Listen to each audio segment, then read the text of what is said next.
सबसे बड़ा तेरा दरबार है, तू ही सबका पालनहार है। तू सजा दे या माफी दे प्रभु, तू ही हमारे जीवन की सरकार है।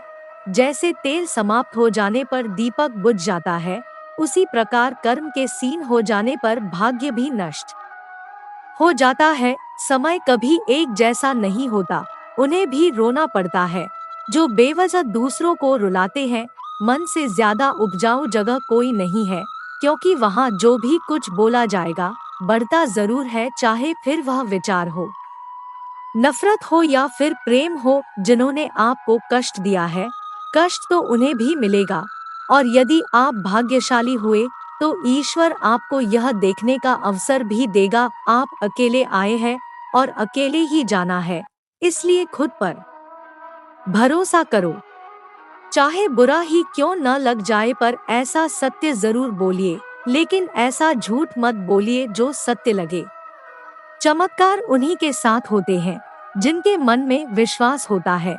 मुश्किलें केवल बेहतरीन लोगों के हिस्से में आती है, क्योंकि वही लोग उसे बेहतरीन तरीके से अंजाम देने की ताकत रखते हैं। अगर तुम्हारे ख्वाब बड़े हैं तो तुम्हारा संघर्ष कैसे छोटा हो सकता है। अपमान का बदला झगड़े या लड़ाई से नहीं लिया जाता, बल्कि शांति से कामयाब होकर लिया जाता है। आशा और विश्वास कभी गलत नहीं होते, यह हम पर निर्भर करता है कि हमने आशा किससे की और विश्वास किस पर किया। सोच अच्छी रखो, लोग अपने आप अच्छे लगेंगे। नियत अच्छी रखो तो काम अपने आप ठीक होने लगेंगे। जो मनुष्य अपने जीवन को अपने अतीत या अपने भूतकाल के भरोसे जीते हैं, उन्हें श्री कृष्ण मार्गदर्शन देते हुए कहते हैं कि मनुष्य का जीवन ना तो उनके भूतकाल में है और ना ही भविष्यकाल में है। मनुष्य के जीवन का असली सुख उसके वर्तमान काल में ही है। इसलिए हर मनुष्य को अपने वर्तमान के जीवन का पूरा आनंद लेना चाहिए और निस्वार्थ भाव से सत्य कर्म करते रहना चाहिए। जिस मनुष्य के मन में अहंकार का वास होता है, उस मनुष्य के जीवन से उसकी प्रतिष्ठा, उसका वंश और उसका वैभव तीनों समाप्त होते चले जाते हैं। सदियों से ईश्वर अपने भक्तों के परीक्षा लेता आया है और इस परीक्षा के दौरान ईश्वर अपने भक्तों को अनेक प्रकार के कष्टों से सामना करवाता है। सामान्य मनुष्य इन कष्ट और दुखों को भगवान की पीड़ा समझकर भगवान से मुंह मोड़ लेता है, तो दूसरी तरफ सच्चे भक्त प्रभु का आशीर्वाद समझकर इन कष्टों का सामना करते हैं। जिस मनुष्य के मन से मैं या मेरा या अहंकार का भाव समाप्त हो जाता है और जिसके मन में सांसारिक मोह माया की लालसा समाप्त हो जाती है, वही मनुष्य अंत में परम परमात्मा की शरण को प्राप्त करता है। मनुष्य की मन की इच्छा और सांसारिक सुख की मोह माया ही उसके दुखों का असली कारण होती है। मनुष्य इस बात को नहीं समझता कि वह इस संसार में खाली हाथ आया था और उसे इस संसार से खाली हाथ ही जाना है। इसीलिए जिस वस्तु को वह हमेशा अपना समझकर खुश होता है, वही उसके दुखों का असली कारण होता है, क्योंकि जो आज उसका है वह कल किसी और का हो जाएगा।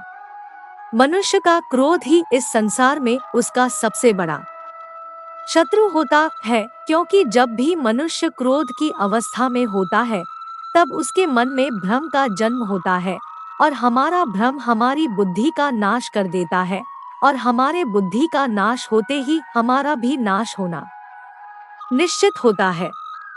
हमारा जीवन केवल हमारे कर्मों के बल पर ही चलता है। जैसे हमारे कर्म होंगे, हमारा जीवन भी वैसा ही बनता जाता है। जिसके मन के अंदर शांति होती है, उस मनुष्य से ज्यादा धनवान और सुखी व्यक्ति इस संसार में कोई नहीं होता। महान व्यक्ति वो नहीं होता जो धनवान हो, बल्कि महान व्यक्ति वह होता है जो जीवन में कभी किसी का अपमान नहीं करता और ना ही खुद का अपमान कभी सहता है। जिस मनुष्य का मन उसके नियंत्रण में नहीं होता, ऐसे मनुष्य का मन उसके शत्रु के समान काम करता है और हमेशा उसके दुखों का कारण बनता है। चुप रहने से बड़ा कोई जवाब नहीं और माफ कर देने से बड़ी कोई सजा नहीं, श्री कृष्ण कहते हैं। जो मनुष्य आपकी कदर नहीं करता और ना ही आपका सम्मान करता है, ऐसे मनुष्य के साथ रहने से अच्छा है कि आप संसार में अकेले रहे। बिना श्री कृष्ण के इस संसार में सब कुछ व्यर्थ है। हमारा हम शब्द है श्री कृष्ण के और वे स्वयं हमारे शब्दों के अर्थ है। जो मनुष्य अपने जीवन में धन दौलत ऐश्वर्य और प्रसिद्धि को हासिल करता है परंतु संतुष्टि को हासिल नहीं कर पाता, ऐसा मनुष्य जीवन भर दुखी रहता है। और जो मनुष्य थोड़े से संसाधन में भी संतुष्ट हो जाता है, वो मनुष्य जीवन भर सुखी रहता है। जो मनुष्य अपने जीवन में गीता का सच्चे मन से अध्ययन करता है, वो मनुष्य संसार के मोह माया और हर बंधनों से मुक्त होकर आध्यात्मिक आनंद का आशीर्वाद पाता है। इस संसार में भरोसा और विश्वास ही ऐसी चीज है जिन्हें प्राप्त करने में मनुष्य को वर्षों का समय लगता है और फिर भी कई मनुष्य को यह प्राप्त नहीं हो पाता। इसलिए श्री कृष्ण कहते हैं कि जीवन में किसी का भी भरोसा तोड़कर किसी अवसर को प्राप्त करके उसका सुख नहीं भोगना चाहिए।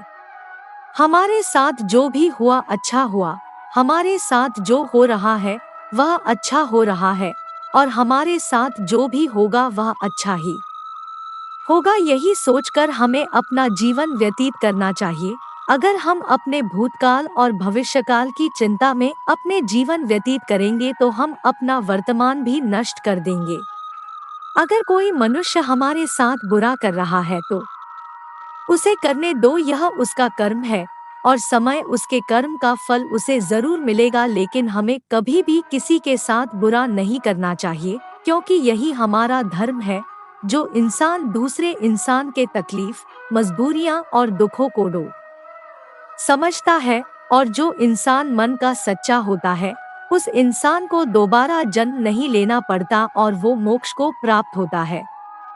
इस पूरे ब्रह्मांड में ऐसी कोई ताकत नहीं जो इंसान की इच्छाओं की पूर्ति कर सके, क्योंकि इंसान की इच्छाएं एक समुद्र के समान होती है जिसे कभी भी भरा नहीं जा सकता।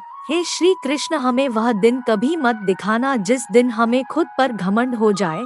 आप हमेशा हमें अपने मन में शरण देना ताकि हमारा जीवन सफल हो जाए।